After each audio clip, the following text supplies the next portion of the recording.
지난주에는 우리 인간의 실상에 대해서 살펴보았습니다. 그것은 한마디로 하나님의 진노 아래 있는 죄인이라고 할 수 있습니다. 공의로우신 하나님께서 우리 인간에게 진노하실 때는 반드시 이유가 있습니다. 그 이유는 바로 인간이 죄인이기 때문입니다. 자, 그러면 우리 인간으로 하여금 하나님의 진노를 피할 수 없게 만드는 죄는 과연 무엇일까요? 우리 18절 말씀을 같이 한번 읽어보죠. 하나님의 진노가 불의로 진리를 막는 사람들의 모든 경건하지 않음과 불의에 대하여 하늘로부터 나타나나니. 불의로 진리를 막는 사람들의 모든 경건치 않음과 불의, 이것이 바로 하나님의 진노를 가져오는 인간의 죄입니다. 자, 그렇다면 하나님의 진노의 대상인 사람들이 불의로 막고 있는 그 진리, 이 진리가 무엇을 가리키는 것일까요? 그것은 바로 하나님은 계시다라는 진리입니다. 하나님은 계시다라는 진리예요. 그런데 사람들은 모든 경건치 않음과 불의로 하나님이 계시다는 이 진리를 막고 있는 것입니다. 하나님이 있긴 뭐 있어? 하나님을 믿느니 내 주먹을 믿어. 차라리 돈을 믿지? 뭐 이러는 거죠. 이것을 좀 더 구체적으로 좀 생각을 해보겠습니다. 자, 모든 경건치 않음과 불의로 막고 있다고 했어요. 먼저 모든 경건치 않음, 이것을 생각을 해보겠는데요. 이 모든 경건치 않음이라고 하는 것은 불신앙을 의미합니다. 이 경건이란 말은 원래 하나님을 경외하고 사랑하는 마음을 뜻합니다. 따라서 경건치 않다는 것은 하나님을 사랑하지 않는 것이요, 하나님을 경외하는 마음이 전혀 없는 상태를 말합니다. 즉 불신앙이죠. 이 경건치 않음을 영어로는 godlessness라고 합니다. godlessness. 이 단어는 합성어인데요. 하나님을 뜻하는 God, 그리고 없다는 의미의 less, 그리고 명사형 전미사인 ness를 붙여서 만든 합성어입니다. godlessness. 그래서 이 글자를 그 조합된 단어, 조합된 글자 그대로의 의미로 읽는다면 하나님이 없는 것, 하나님이 없다고 하는 것, 이런 뜻이 됩니다. 자, 여러분 시편 14편 1절에 보면 이런 말씀이 있어요. 어리석은 자는 그의 마음에 이르기를 하나님이 없다 하는도다. 마음에 하나님이 없다고 하는 것, 이것이 바로 경건치 않음입니다. 쉽게 말하면 하나님을 반대하는 겁니다. 불신앙이죠. 이것을 전문적인 용어로 표현한다면 무신론이라고 할 수 있습니다. 바로 이것에 대해서 하나님의 진노가 하늘로부터 임한다고 성경은 말씀합니다. 이러한 경건치 않음과 더불어서 불의도 하나님의 진노를 가져오는 죄로서 언급되고 있습니다. 이 불의는 사람들이 하나님은 없다고 하면서 하나님께 반대하고 대항하는 모든 구체적인 행위들을 의미합니다. 곧 불순종이죠. 23절 이하에서 사도 바울이 지적하는 바 우상숭배, 동성애, 온갖 음행들, 추악, 탐욕, 시기, 살인, 분쟁, 악독, 무자비함 등등이 그 구체적인 예라 할 수 있습니다.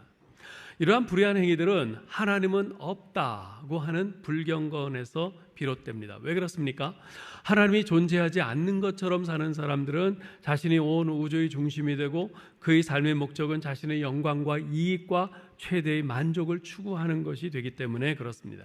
그런 사람은 자기가 최고의 만족과 이익과 영광을 얻을 수 있다면 다른 사람들의 생명이나 행복증은 쉽게 무시해 버릴 수 있습니다. 지금 우리나라에서 점점 상황이 심각해져 가고 있는 것이 있습니다. 바로 마약입니다. 지난해 마약 사범으로 체포된 사람이 2만 명이 넘었어요. 그중에 20, 30대가 52.4%고요. 10대 청소년도 500명이 넘습니다. 체포된 마약 사범의 숫자가 2만 명이라고 하면은 실제 마약을 사용하고 있는 사람들의 숫자는 그것의 한 20배에서 30배로 추산을 합니다. 그러니까 현재 우리나라의 마약 사용자는 최소 한 60만 명쯤 추산되는 거죠. 이제 우리나라는 더 이상 마약 청정국이 아닙니다. 이 마약의 폐해에 대해서는 누구나 잘 알고 있죠. 사람을 완전히 폐인으로 만들고 종래에는 생명을 앗아갑니다. 그럼에도 불구하고 마약을 제조하는 사람이나 공급하는 딜러들은 눈 하나 깜짝하지 않습니다. 억대가 넘는 비싼 외제차를 타고 다니면서 한 사람에게라도 더 마약을 팔기 위해서 광분하고 있습니다. 그로 인해서 한 사람의 인생이 피폐해지고 한 가정이 파괴되고 사회가 병들어가도 자신들만 호사를 누리면 그만이라고 생각합니다. 어찌 인간이 탈을 쓰고 그럴 수 있겠어요? 그런데 그럴 수 있습니다. 마음속에서 하나님을 부정해버리면 얼마든지 그렇게 할 수 있습니다. 과거 구소련 공산치하에서 각급 학교의 수업 시작의 광경은 이랬다고 그래요. 먼저 교사가 이 강단에 서서 하나님은 없습니다 라고 말하면 학생들이 그렇습니다, 하나님은 존재하지 않습니다 라고 화답을 합니다. 그러고 나서 비로소 학교 수업을 시작했다고 그래요. 하나님은 존재하지 않는다고 선언한 구소련 공산주의 스탈린 시대에는요, 하루에 4만 명 정도의 사람들이 처형을 당했어요. 하루에 4만 명, 엄청나죠. 제가 전에도 말씀드렸습니다만 1970년도에 노벨 문학상을 수상한 후에 자기 조국 소련에서 추방되어 미국에 망명한 알렉산더 솔제니친이라는 작가가 있습니다. 한 번은 어떤 기자가 그에게 질문을 했어요. 공산주의 소련의 스탈린 치하에서 2,300만 명이 넘는 많은 사람들이 처형을 당하거나 아니면 숙청되어 시베리아 강제노동 수용소로 끌려갔는데 어떻게 오늘날 이 시대에 그런 끔찍한 일이 일어날 수 있습니까? 그 질문에 솔제니친이 이렇게 대답을 했습니다. 하나님이 없는 곳에서는 모든 것이 다 허용됩니다. 하나님이 없는 곳에서는 모든 것이 다 허용됩니다. 무슨 말입니까? 하나님이 없다고 생각하는 사람들은 더 이상 자신의 행동에 대해서 하나님 눈치를 볼 필요가 없죠. 그렇기 때문에 자신에게 힘만 있으면 어떤 일이든지 다 저지를 수 있다는 뜻입니다. 그렇습니다. 하나님이 없다고 주장하는 무신론은 인간을 황폐화시킵니다.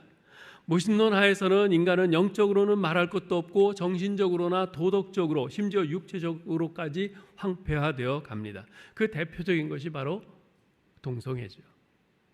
오늘 본문 26절 27절에서도 분명하게 지적하고 있는데요, 이 때문에 하나님께서 그들을 부끄러운 욕심에 내버려 두셨으니 곧 그들의 여자들도 순리대로 쓸 것을 바꾸어 영리로 쓰며 그와 같이 남자들도 순리대로 여자 쓰기를 버리고 서로 향하여 음욕이 부릴 듯하며 남자가 남자와 더불어 부끄러운 일을 행하여 그들의 그릇 때문에 상당한 보응을 그들 자신이 받았느니라. 여러분, 어째서 남자와 남자가 여자와 여자가 서로를 향해서 음욕이 부릴 듯합니까?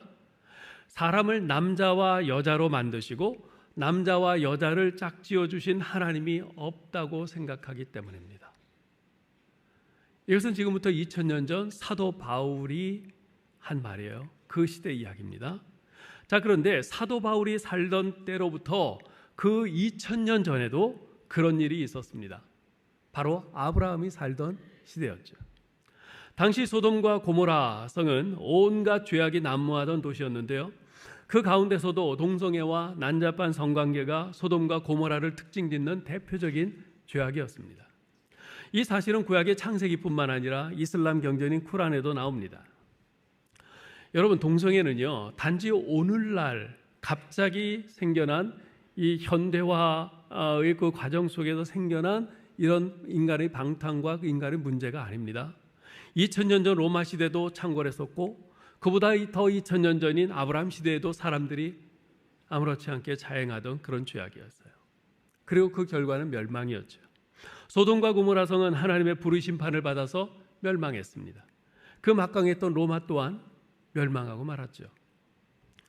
오늘날 동성애자들의 천국이자 성지로 추앙받고 있는 곳이 바로 미국의 샌프란시스코인데요, 그 인근에 실리콘밸리까지 있어서 이 샌프란시스코는 미국에서 가장 소득이 높고 잘 나가는 도시였습니다. 그러나 지금 가보면요, 노숙자들이 들끓고요, 주민들은 빠져나가서 도심의 건물들은 점점 공동화되어 가고 있어요. 해가 지기만 하면 범죄가 들끓고요, 낮에도 위험해요. 그래서 관광객들이 아주 급격히 줄어들었습니다.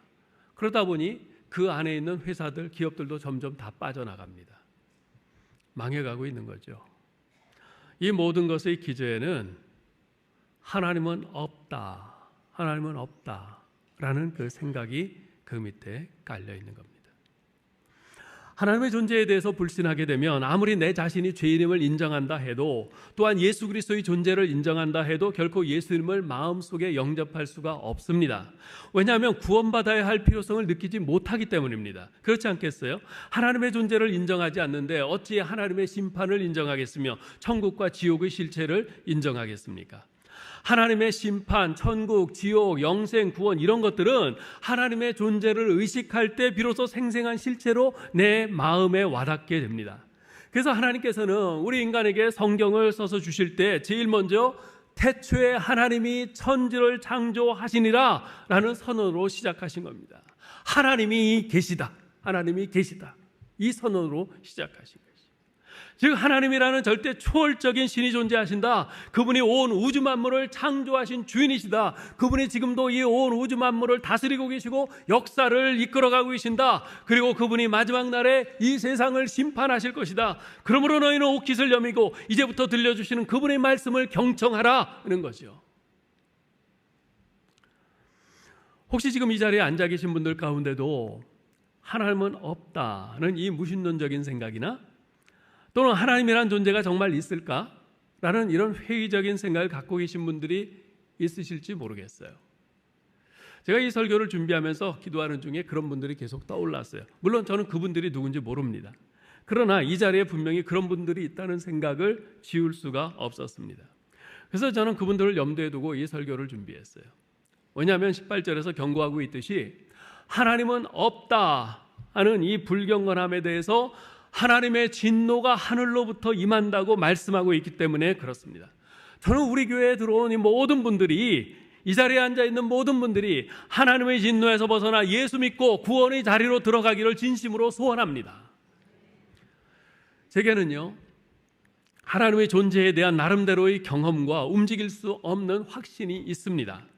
아마 이 자리에 계신 많은 분들도 마찬가지라고 저는 생각을 합니다. 그런데 제게 있는 이 확신을 어떻게 설득력 있게 증거하느냐 하는 것이 제 큰 숙제예요. 이것을 위해서 하나님께 기도하면서 최선을 다해서 준비를 했습니다. 여러분도 오늘 이 시간만큼은 이제까지 여러분이 붙들고 있던 어떤 선입견이나 편견, 전제들을 모두 내려놓으시고 제가 드리는 이 말씀을 잘 마음을 열고 귀 기울여 들어주시면 좋겠습니다. 과거로부터 현재까지 사람들의 그 하나님은 없다라고 하는 이 무신론적 사상 형성의 가장 주도적인 역할을 해온 것은 아마도 경험주의가 아닐까 생각합니다. 사람들은요, 자신이 볼 수 없고 만질 수 없고 느낄 수 없는 것, 즉 자신이 경험하지 못한 것에 대해서는 믿기를 꺼려하는 경향이 아주 강하게 있습니다. 그래서 우리가 대화 중에 흔히 들을 수 있는 말, 또 우리가 자주 하는 말 가운데 하나가 정말? 정말이야? 이런 말 아니겠어요? 나 올해 벌써 성경 일독했다? 정말? 정말이야? 그런단 말이에요. 자신은 1년 내내 성경 일독 한 번 하지 못하는데 불과 3개월밖에 안 됐는데 벌써 성경을 일독했다고 하니 자기 경험상 믿기 힘들다는 거죠. 이처럼 경험은 우리 인간에게 있어서 은연중에 진실과 비진실을 가늠하는 잣대가 되고 있습니다. 세계 최초의 우주비행사인 구소련의 유리 가가린은 우주공간에서 1시간 29분 동안 체류한 뒤에 지구로 돌아와서 이렇게 말했다고 그래요.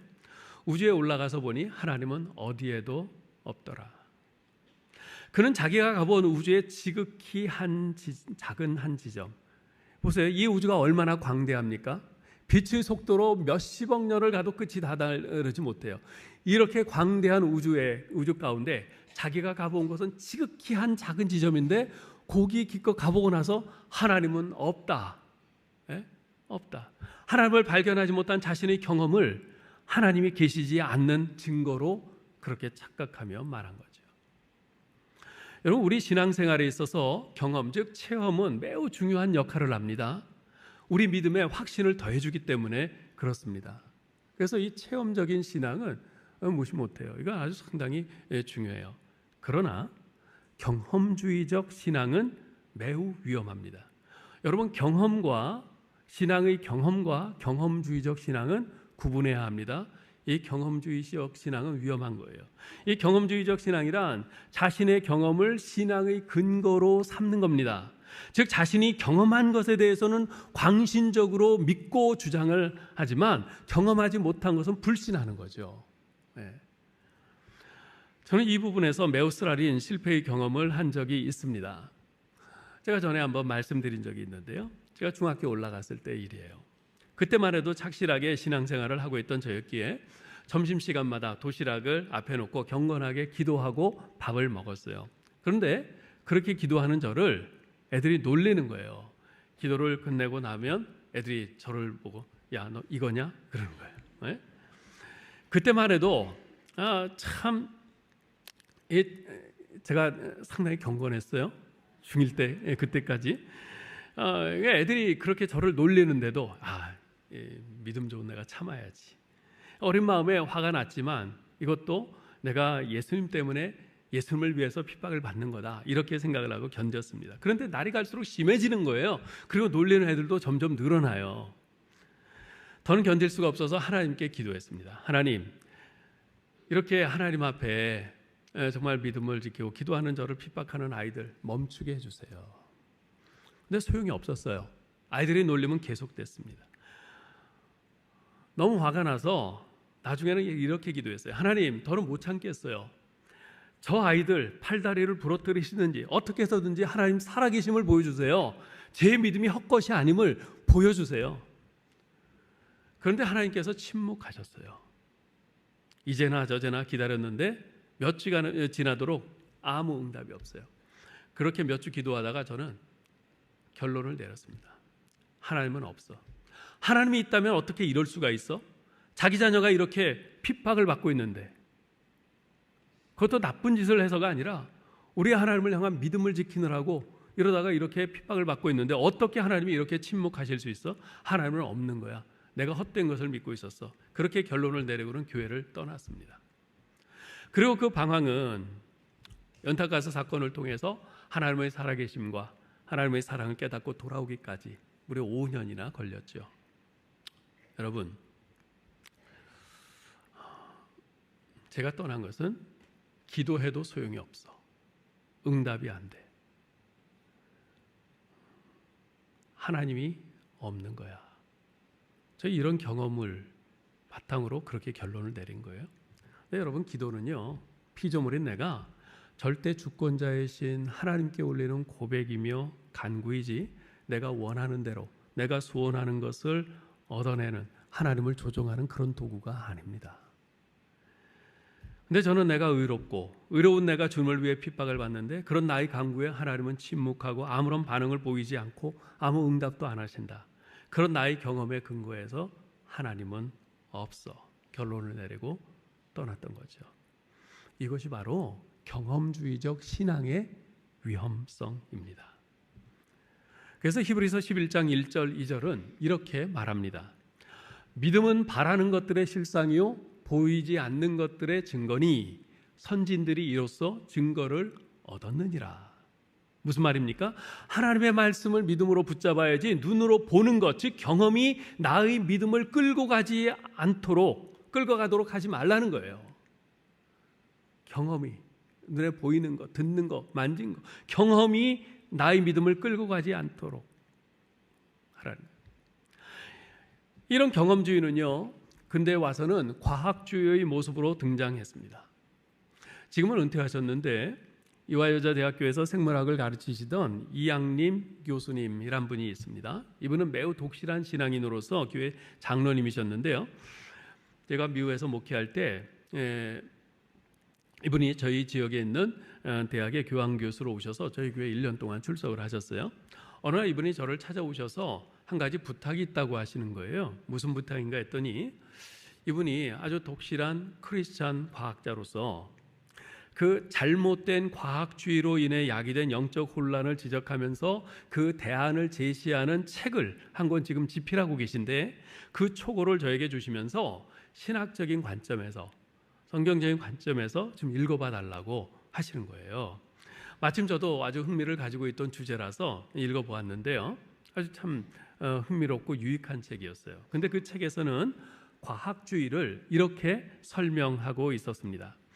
과학주의란 과학의 힘으로 인간이 우주 속에 숨겨져 있는 모든 진실을 찾아낼 수 있으며 과학으로 확인될 수 없는 진실은 진실이라고 인정할 수 없다는 생각을 말한다. 그분은 계속해서 과학주의의 특징 두 가지를 언급하셨는데 이런 겁니다. 첫째는 과학으로 증명되지도 않았고 증명될 수도 없는 것을 증명된 사실처럼 결론 짓는 것. 이게 과학주의의 특징이에요. 즉 진화론 같은 거죠. 아직 증명되지도 않았어요.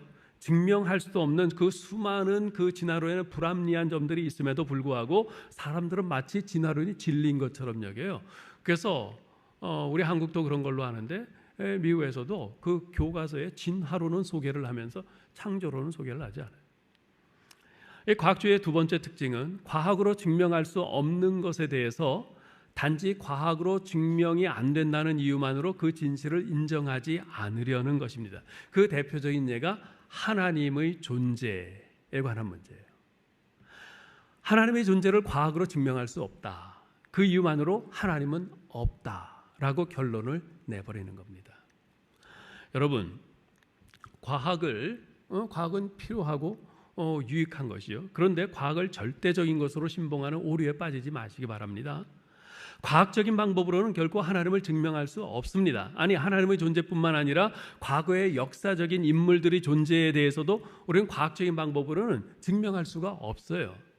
일례로 여러분 1597년 임진왜란 다음에 정유재란이 일어났을 때 이순신 장군이 12척의 함선으로 명량해협에서 일본 수군의 함선 133척을 괴멸시키고 대승을 거둔 명량대첩, 아마 아실 겁니다. 겨우 12척의 배로 11배나 되는 적군의 함성 133척을 괴멸시키다니, 이는 세계 해전사의 유례를 찾아볼 수 없는 아주 기적과 같은 승리입니다. 그렇지 않겠어요? 12척으로 133척을, 말도 안 되는, 아주 믿을 수 없는 대승이죠. 도무지 말이 안 되는 이 대승을 믿을 수가 없어서 명량대첩의 그러한 기적 같은 승리가 사실임을 과학적으로 증명해 보라고 한다면 증명할 수 있을까요? 불가능합니다. 그 이유는 역사의 성격 자체와 과학적 방법의 제한성 때문에 그렇습니다. 어떤 것이 과학적으로 증명되기 위해서는 그 사실이 반복될 수 있어야 합니다. 반복될 수 있어야 돼요. 예를 들어서 암치료제를 개발하기 위해서 애쓰는 어떤 과학자가 암치료제 하나를 개발했어요. 그래서 어떤 암 환자에게 복용시켰더니 그 환자가 나았어요. 자, 그 한 번의 실험으로 획기적인 암치료제를 개발해냈다고 온 세계에 공표할 수 있겠습니까? 안 됩니다. 그렇게 하려면 다른 많은 여러 환자들에게도 임상실험을 해서 반복적인 효과가 입증이 되어야 합니다. 그렇게 과학은 반복적인 실험을 통해서 증명이 돼야 그것이 진실로, 과학적인 진실로 받아들여지는 겁니다. 그러나 역사는 달라요. 역사는 원래 반복하지 않습니다. 아무도 우주의 창조를 다시 할 수 없고요, 이순신 장군의 명량대첩의 그 놀라운 승리를 재현할 수 없습니다. 세종대왕을 우리 눈앞에 다시 나오게 할 수도 없습니다. 예수 그리스도의 십자가의 죽음을 되풀이할 수도 없어요. 그럼에도 불구하고 우리가 경험하지 못했고 과학적으로 증명할 수도 없는 그 사건들을 우리가 믿는 것은 과거의 역사 기록에 근거해서 믿는 겁니다. 반복으로 증명할 수 없다고 해서 그 사실이 없어지는 것은 결코 아닙니다. 과학적으로 증명할 수 없는 것이 그 밖에도 많이 있어요. 또한 이 과학적 방법은요, 측량할 수 있는 것에만 유효해요. 계량할 수 있는 것, 측량할 수 있는 것에만 이 과학적 방법이 유효합니다. 여러분, 10m짜리 사랑 증명할 수 있습니까? 사랑이 도대체 얼마만 해야 10m짜리가 되는 겁니까? 100kg짜리 정의 무게가 도대체 어느 정도 돼야지, 크기가 어느 정도 돼야지 100kg짜리가 되는 걸까요? 이런 걸 정의할 수 있겠어요? 못합니다. 증명 못해요. 그렇다고 해서 우리는 사랑과 정의의 실체를 부인하지 않습니다. 분명히 우리가 계량할 수는 없지만 사랑이 있고 정의가 있는 것을 우리는 분명히 압니다. 이것을 부인하면 그건 어리석은 사람이죠. 이제까지 이 무신론을 지탱시켜주고 있는 경험주의와 과학주의의 오류와 한계에 대해서 간단히 좀 살펴보았는데요.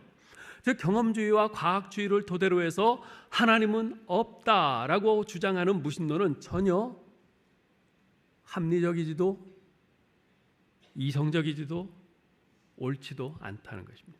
자, 그렇다면 거꾸로 하나님이 계시다는 사실을 우리는 어떻게 알 수 있습니까? 하나님이 계시다는 것이 진리임을 어떻게 증명할 수 있을까요? 여기서 우리는 본문 말씀으로 돌아갈 필요가 있습니다. 성경의 주장이 과연 사실인가를 살펴보자는 거죠. 본문은 우리 인간이 하나님의 존재를 확인할 수 있는 두 가지 증거를 제시합니다.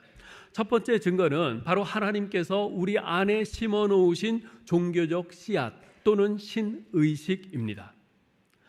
18절에서는 이미 살펴본 대로 하나님의 진노가 하나님은 없다라고 하면서 하나님을 반대하는 불경건, 그 무신론에 대해서 하늘로부터 임한다고 말합니다.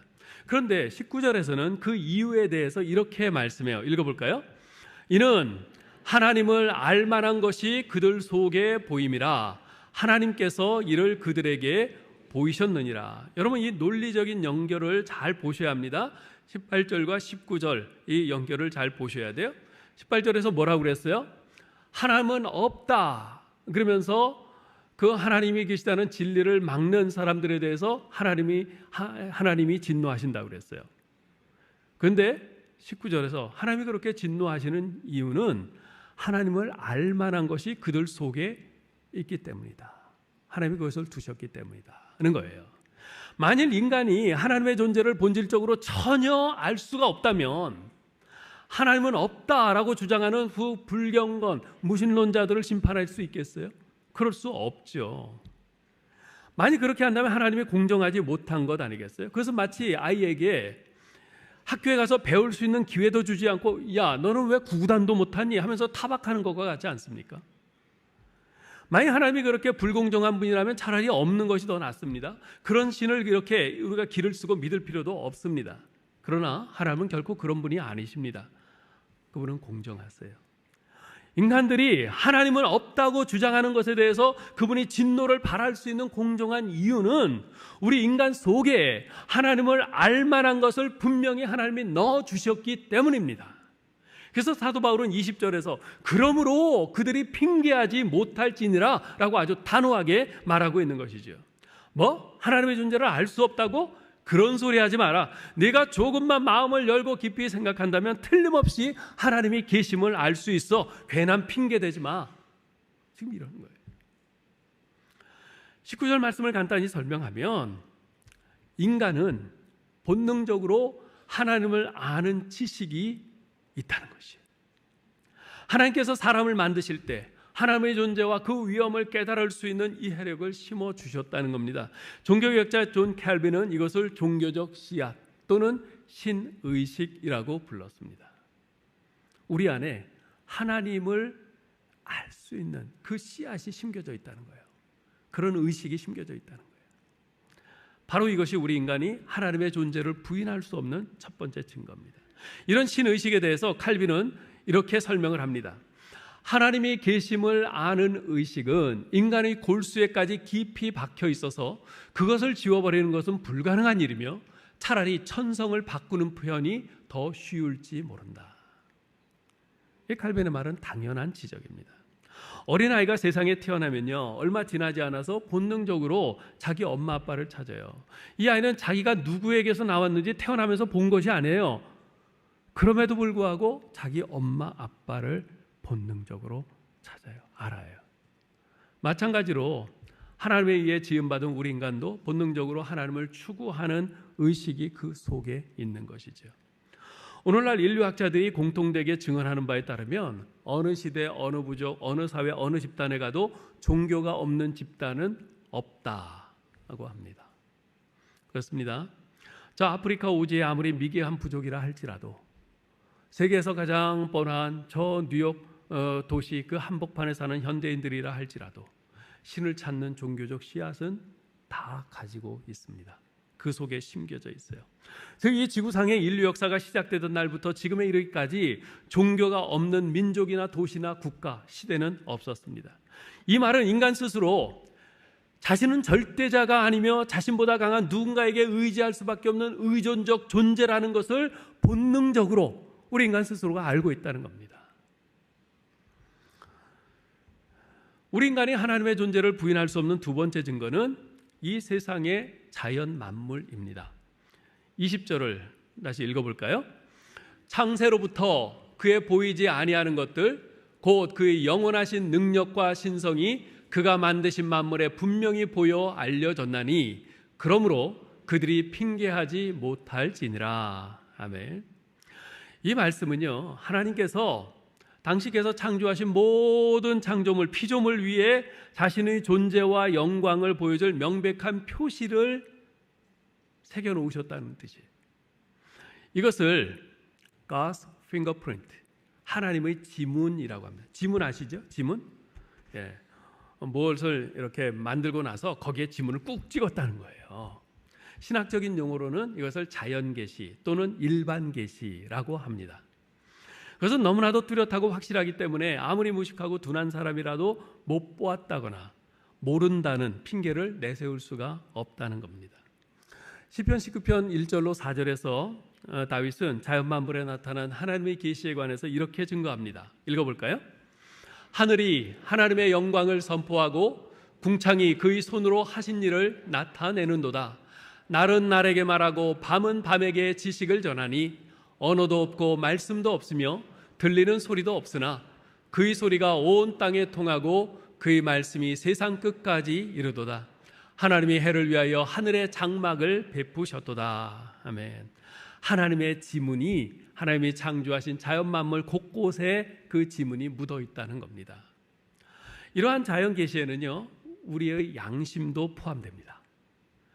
유명한 철학자 이마누엘 칸트는 이런 고백을 한 바 있습니다. 저 밤하늘에는 무수한 별들이 반짝이고 내 마음 속에는 양심의 도덕률이 빛나고 있다. 양심의 도덕률이 빛나고 있다. 여러분 보세요. 우리 인간에게 양심이 있죠. 근데요, 참 놀라운 것이 뭐냐면 이 양심은 공통점이 있어요. 우리나라에 사는 사람이나 저 미국에 사는 사람이나 저기 아프리카에 사는 사람이나 그들 속에 양심이 있는데 그 양심이 정도의 차이는 있지만 공통분모가 있어요. 남의 것을 훔치는 건 나쁜 거다. 다른 사람을 폭행하는 건 나쁜 거다. 다른 사람을 죽이는 건 나쁜 거다. 공통분모가 있어요. 어느 시대, 어느 지역, 어떤 인종, 모든 사람들에게 있는 양심은 공통분모가 있어요. 공통적인 도덕률, 칸트에 의하면 공통적인 도덕률이 있어요. 그것이 어떻게 생겼겠어요? 그것은 우리 인간을 만드시고 우리 인간 속에 그 양심을 넣어주신 하나님에 의해서 생긴 도덕률이죠. 즉 우리 양심도 하나님의 지문이 묻어있는 자연계시의 하나라는 것입니다. 우리 안의 양심이 그 근원이신 하나님을 우리에게 증거해주고 있는 것이죠. 여러분, 과학에는 수많은 분야들이 있습니다. 물리학, 화학, 생물학, 천문학, 의학 등등 많은 분야가 있는데요. 그 중에서 무신론자가 가장 적은 분야가 무엇인지 아십니까? 천문학이에요.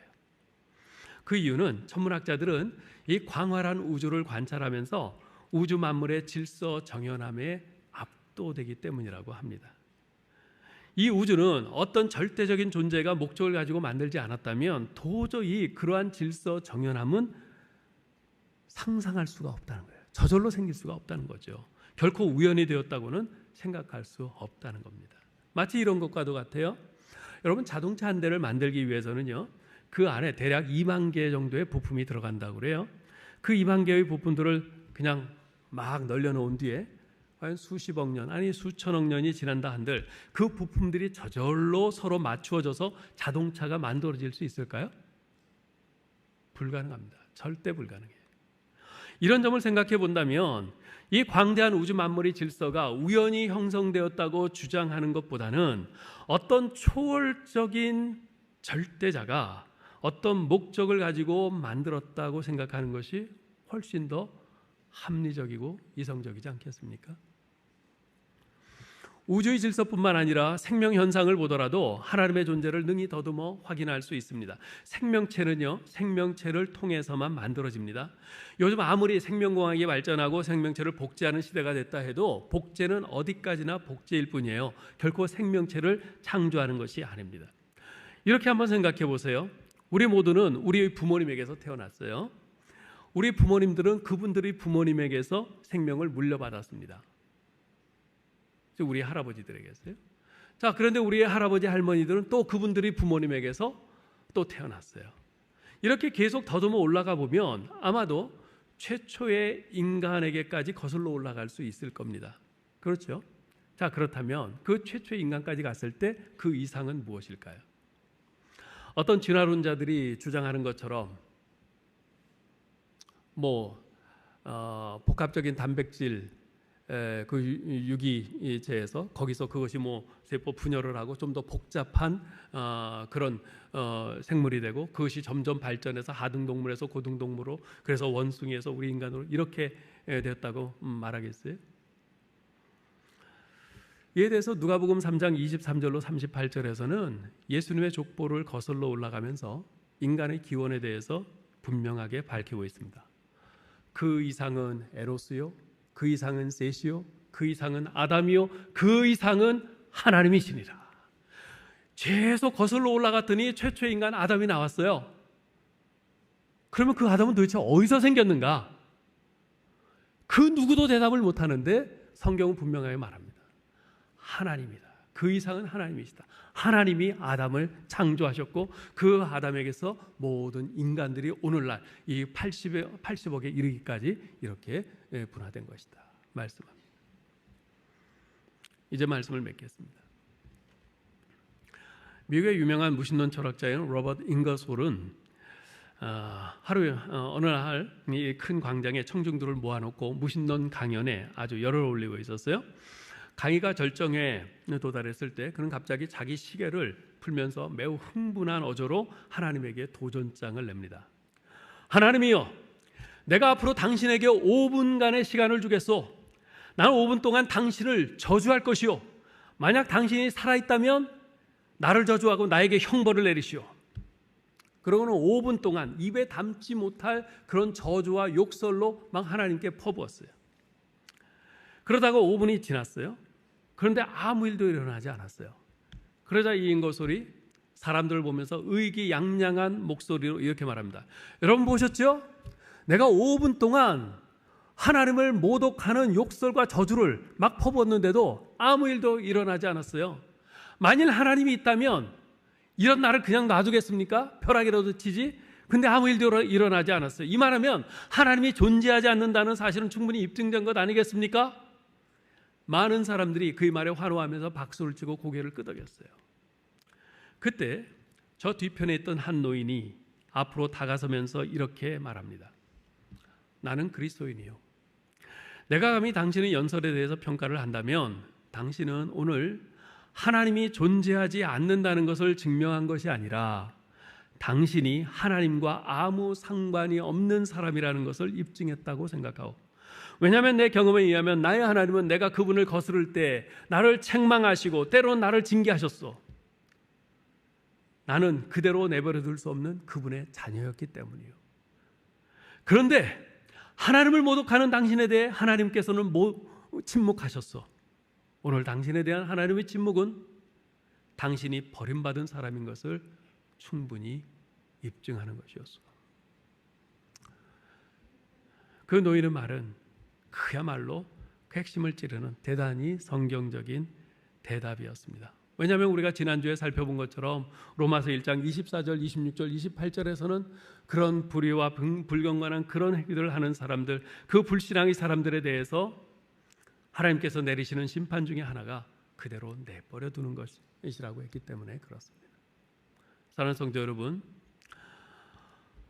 인간이 하나님을 거절하는 것은 자유입니다. 그러나 그 결과에 대해서 우리 인간은 결코 자유롭지 못합니다. 자기의 창조주를 피하고 외면하고 등 돌리는 사람은 자기의 심판주 앞에 서야 합니다. 하나님을 알 만한 것을 하나님께서 주셨음에도 불구하고 자신의 편견으로 하나님은 없다 주장하는 그 불경건에 대해서 하나님께서는 결단코 진노하십니다.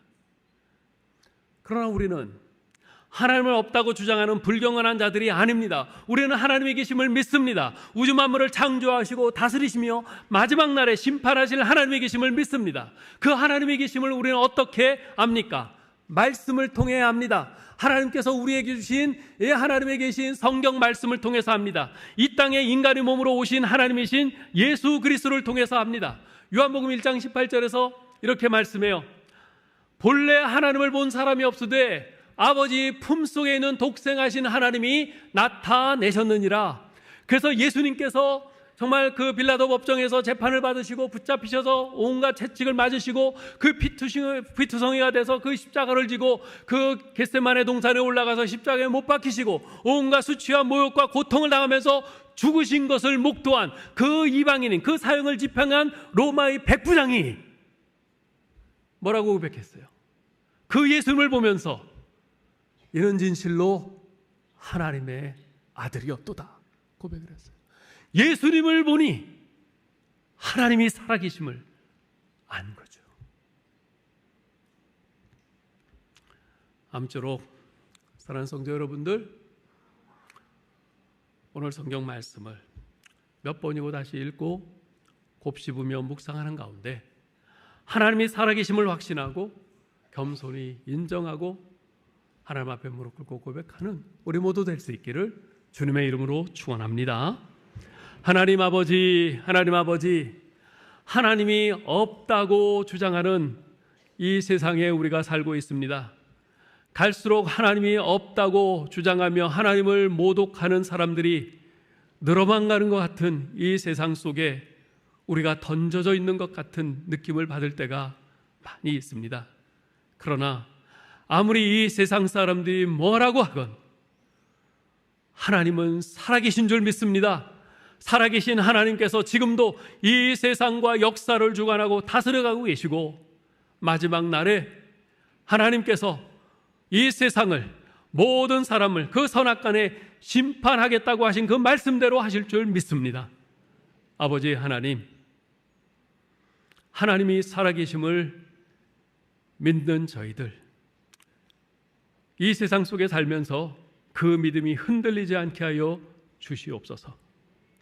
오직 하나님의 말씀, 우리에게 주신 이 진리의 말씀을 부지런히 읽고 이 말씀 속에서 확신을 얻으며 이 땅에 오신 우리 주 예수 그리스도를 믿는 그 견고한 믿음 가운데 우리 하나님이 계시고 하나님이 살아계시고 하나님이 사랑이시고 하나님의 공의이시며 하나님께서 지금도 이 세상을 다스려가고 계심을 확신하면서 이 세상을 향해서 오히려 하나님의 살아계심을 우리의 삶으로 입술로 증거하는 저희들 다 되게 하여 주옵소서. 우리 주 예수 그리스도 이름으로 기도하옵나이다.